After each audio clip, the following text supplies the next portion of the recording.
ಸ್ನೇಹಿತರೆ, ಇಂದು ನಾನು ನಿಮಗೆ ಒಂದು ವಶೀಕರಣ ಮಂತ್ರ ತೊಗೊಂಡು ಬಂದೀನಿ. ಇದು ಯಾವ ರೀತಿ ಅಂತ ಹೇಳಿದ್ರೆ, ಕ್ಷಣಾರ್ಧದಲ್ಲಿ ನಮಗಿಂಥವ್ರು ಬೇಕು, ಹಿಂಗಾಗಬೇಕು ಅಂದ್ರೆ ಆ ಸೆಕೆಂಡಲ್ಲಿ ವಶೀಕರಣ ಆಗಬೇಕು ಅಂಥ ಪವರ್ಫುಲ್ ಮಂತ್ರ ತೊಗೊಂಡು ಬಂದೀನಿ.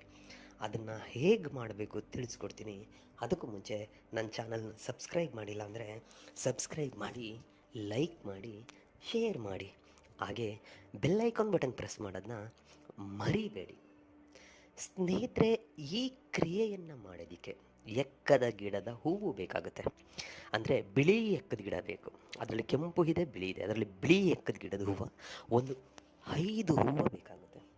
5 ಎಕ್ಕದ ಗಿಡದ ಹೂವನ್ನು ತೆಗೆದುಕೊಂಡು ನಿಮ್ಮ ಹತ್ರ ಇಟ್ಕೊಳ್ಳಿ. ಈ ಕ್ರಿಯೆಯನ್ನು ನೀವು ಮಂಗಳವಾರದ ದಿನ ಮಾಡಬೇಕಾಗುತ್ತೆ.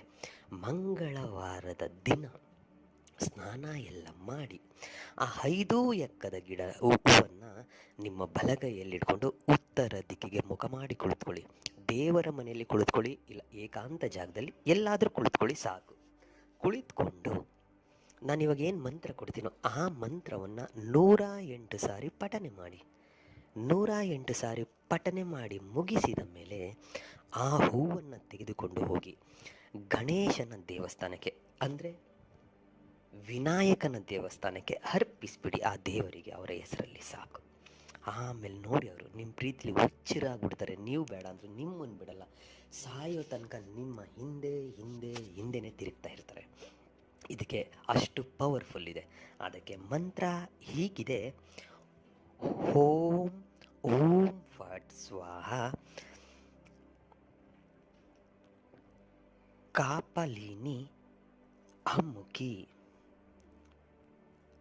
ವಶ್ಯಂ ಕುರು ಸ್ವಾಹ. ಮಂತ್ರ ಇನ್ನೊಂದು ಸಾರಿ ಹೇಳ್ತೀನಿ ನೋಡಿ ಸರಿ. ಓಂ ಓಂ ಫಟ್ ಸ್ವಾಹ ಕಾಪಲಿನಿ ಅಮ್ಮುಖಿ ವಶ್ಯಂ ಕುರು ಸ್ವಾಹ. ಈ ರೀತಿಯಾಗಿ ಮಂತ್ರ ಪಠನೆ ಮಾಡಿದ್ದೆ ಆದಲ್ಲಿ ಅಮುಖಿ ಅನ್ನೋ ಜಾಗದಲ್ಲಿ ಅವರ ಹೆಸರನ್ನು ಸೇರಿಸ್ಕೊಳ್ತಾ ಪಠನೆ ಮಾಡಿ. ಖಂಡಿತ ನಿಮಗೆ ರಿಸಲ್ಟ್ ಸಿಕ್ಕೇ